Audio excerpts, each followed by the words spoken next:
আমি আমার মাকে প্রশ্ন করেছি, মা তুমি যখন দুই হাত তুলে কাঁদো, আপনারা দেখবেন মায়েরা মাঝে মাঝে চোখের পানি ছেড়ে দিয়ে চোখের পানি চোখ ফুলিয়ে তারা কাঁদে। আমি আমার মাকে প্রশ্ন করেছি, মা তুমি যখন দোয়া করো তখন তুমি বলো তুমি সবার আগে কার জন্য দোয়া করো?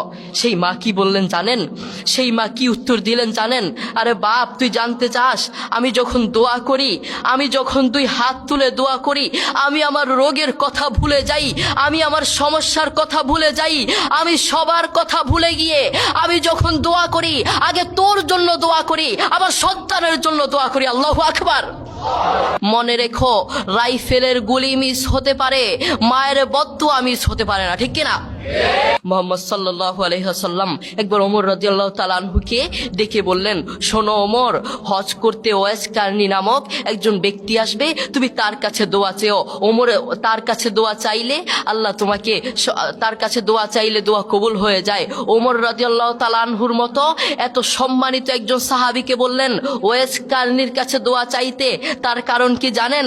তার কারণ হচ্ছে ওয়াইস কারনী মায়ের খেদমত করতে করতে, মাকে সম্মান করতে করতে, মায়ের দোয়া নিতে নিতে এমন পর্যায়ে চলে গেছে আল্লাহ দুনিয়াতেই তাকে সম্মান দান করেছেন। আল্লাহু আকবার।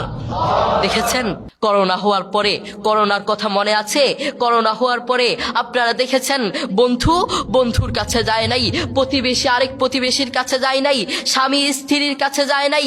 করোনা হওয়ার পরে বন্ধুর কাছে যায় নাই, বান্ধবীর কাছে যায় নাই, এক বন্ধু আরেক বন্ধুর কাছে যায় নাই, প্রতিবেশীর কাছে যায় নাই।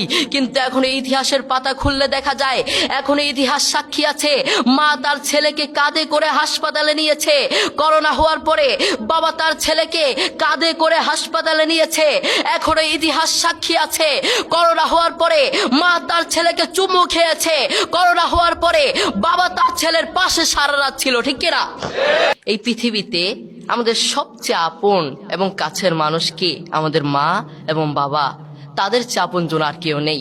আমাদের উচিত তাদের সাথে সুন্দর